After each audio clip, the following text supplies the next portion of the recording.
सभी को नमस्कार। ऑनलाइन ट्यूशन पर आपका स्वागत है। यूजीसी नेट फर्स्ट पेपर और संस्कृत सेकंड पेपर की तैयारी के लिए आप हमारे साथ जुड़ सकते हैं।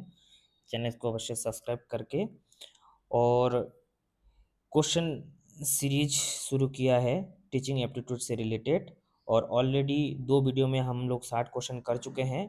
इसके आगे 61 नंबर क्वेश्चन से शुरू करेंगे।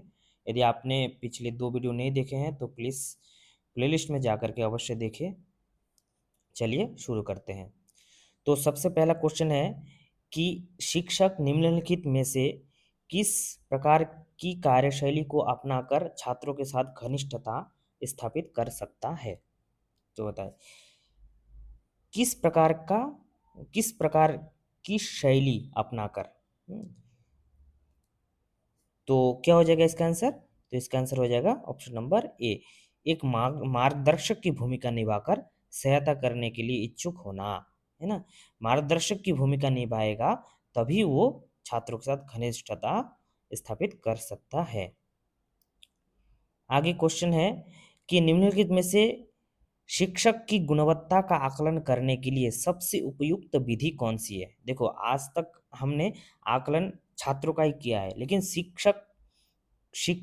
शिक्षण की गुणवत्ता का आकलन इसमें शिक्षण की गुणवत्ता आकलन करने के लिए कौन सी विधि सबसे ज़्यादा उपयुक्त है, ये पूछा है। तो बताइए इसका उत्तर क्या हो जाएगा। तो इसका उत्तर हो जाएगा ऑप्शन नंबर सी, कक्षा में छात्रों की पारस्परिक विचार विमर्श की गुणवत्ता की जांच। ठीक है, विचार विमर्श की गुणवत्ता की जांच करने से ही ये मतलब ये शिक्षण की सबसे उपयुक्त विधि है, आकलन की उपयुक्त विधि, विचार विमर्श की गुणवत्ता की जांच। फिर आगे क्वेश्चन है 63वां, निम्नलिखित में से अधिगम के मार्गदर्शन में शिक्षक की भूमिका का न्यूनतम महत्वपूर्ण पहलू क्या है। अधिगम के मार्गदर्शन में शिक्षक की भूमिका का न्यूनतम पहलू कौन सा है।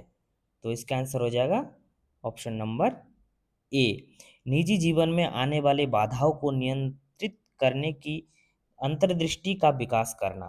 यदि हम अपने जीवन में आने वाली बाधाओं को नियंत्रण करने की ऐसा दृष्टिकोण बना लेते हैं तो सबसे न्यूनतम महत्वपूर्ण पहलू होगा किसी भी शिक्षक का।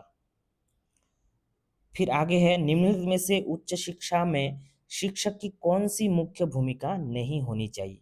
मतलब 4 में से ऐसी एक बात है जो शिक्षक की भूमिका में नहीं होनी चाहिए। तो इनमें से कौन सा हो जाएगा बताइए, 64 का उत्तर क्या होगा।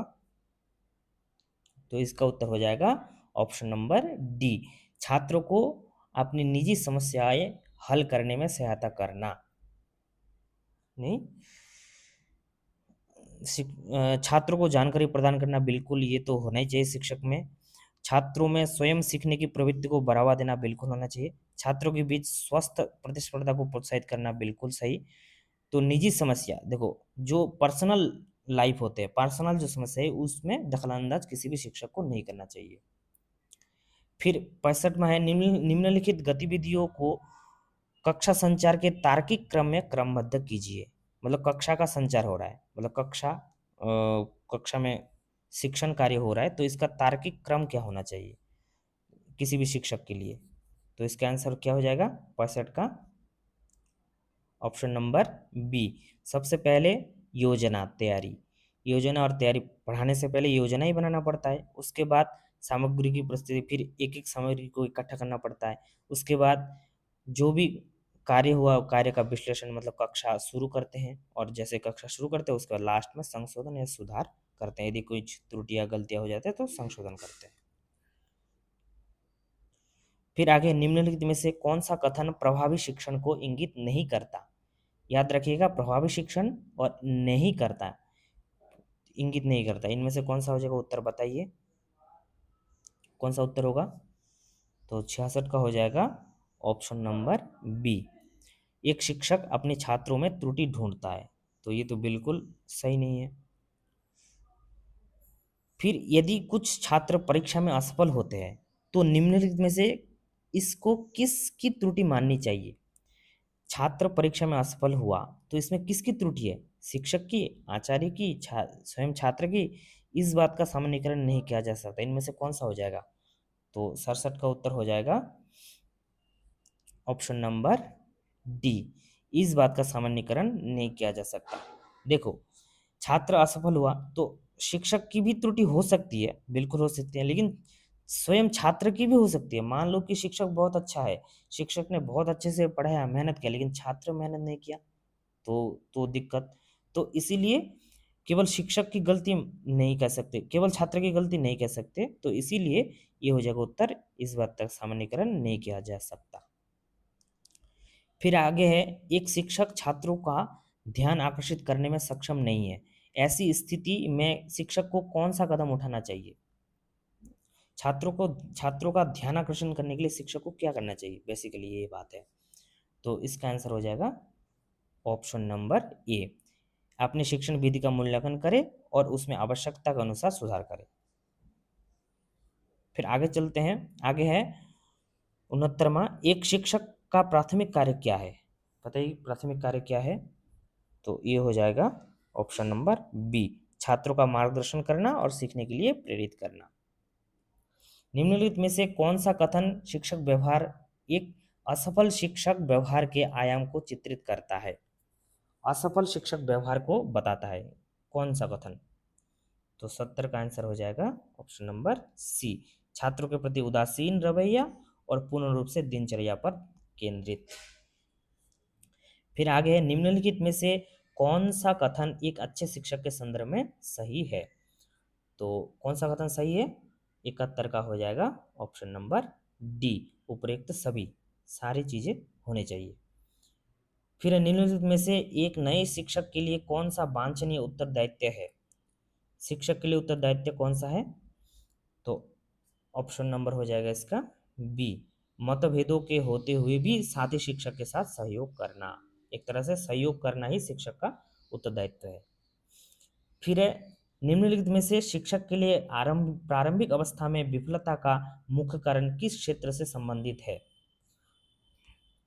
प्रारंभिक अवस्था में यदि विफलता किसी को मिलती है, किसी शिक्षक को, तो इसका मतलब किस क्षेत्र से संबंधित होना चाहिए मुख्य कारण उसका?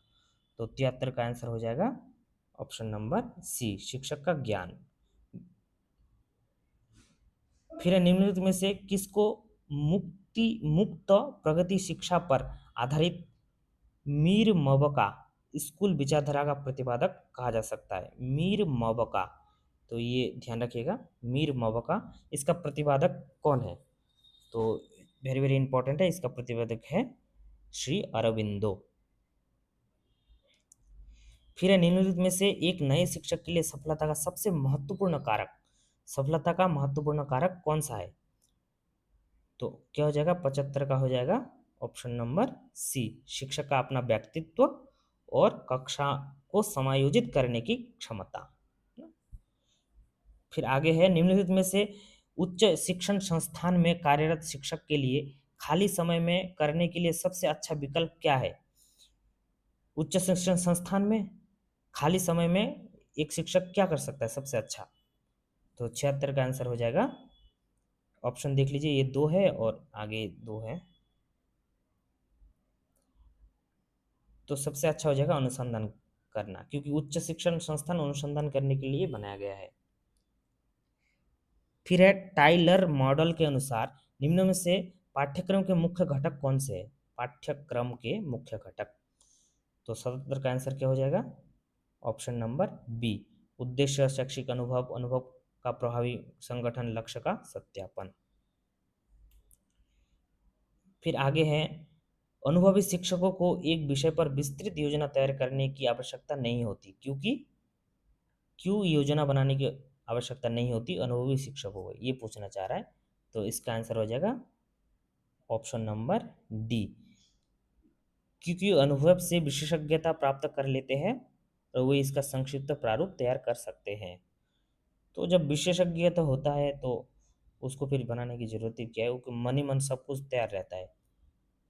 फिर 79वां, निम्नलिखित में से कौन सा कथन एक आदर्श शिक्षक के विशेष अभिलक्षणों को दर्शाता है? मतलब आदर्श शिक्षक के लक्षण क्या है?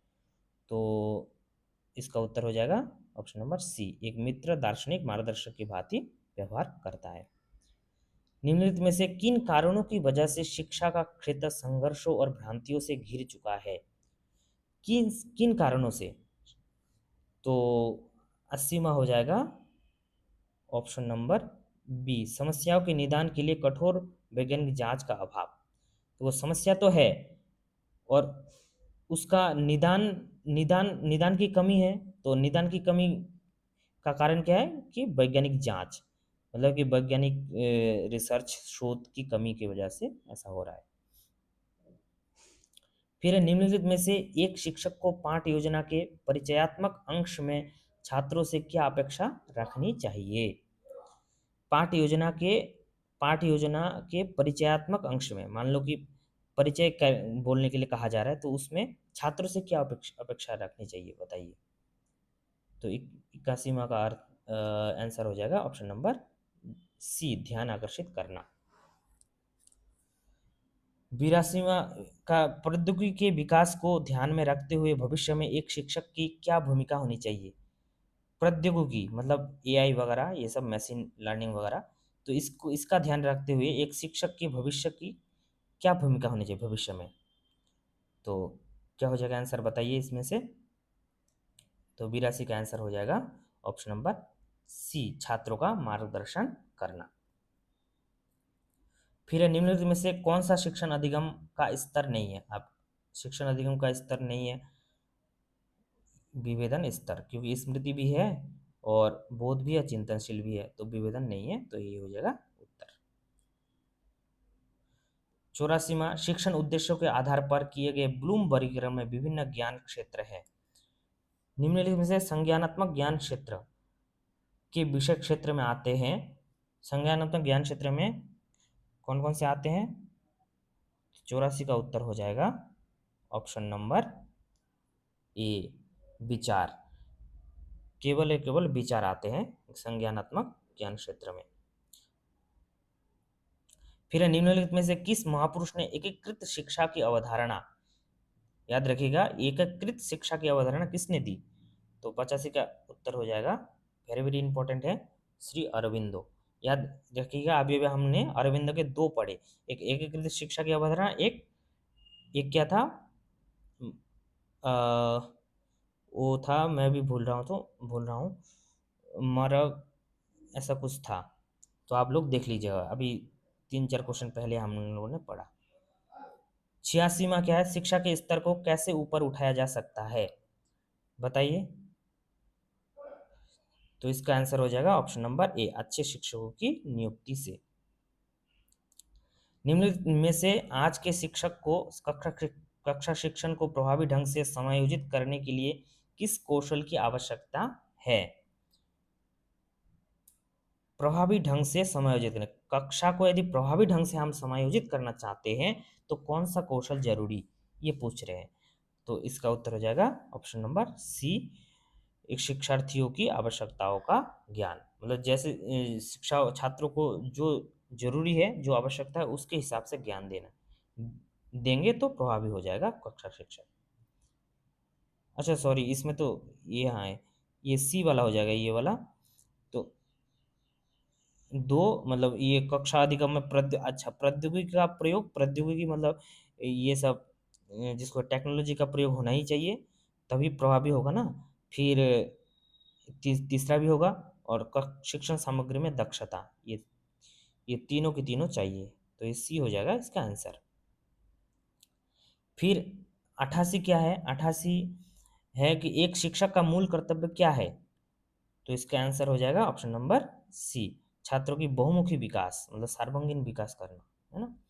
फिर निम्नलिखित में से कौन सी एक अच्छे शिक्षक की सबसे अधिक महत्वपूर्ण गुणवत्ता है?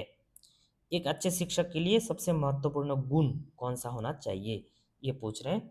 तो इसका आंसर क्या हो जाएगा? इसका आंसर हो जाएगा ऑप्शन नंबर डी, ठीक है, सामग्री में श्रेष्ठता और सामाजिक वृत्ति का होना।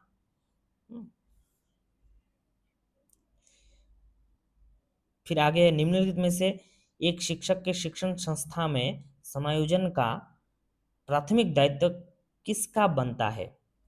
समायोजन का प्राथमिक दायित्व किसका बनता है शिक्षण संस्था में? मतलब क्या छात्र पे सबसे पहले समायोजन करेगा, क्या प्रधानाचार्य करेगा, स्वयं शिक्षक करेगा या समुदाय करेगा? सबसे पहले समायोजन। समायोजन मतलब इकट्ठा करना, सहयोग की भावना को बढ़ावा देना, एक साथ में एक दूसरे को मिलाना। तो ये सबसे पहले कौन करेगा? तो ये हो जाएगा ऑप्शन नंबर सी। स्वयं शिक्षक का ये सबसे पहला प्राथमिक दायित्व है कि वो सभी छात्रों को एक दूसरे से मिलाए और एक दूसरे से परिचय करवाए। ठीक है ना? तो आज की कक्षा यहीं तक, और मिलेंगे अगली कक्षा में।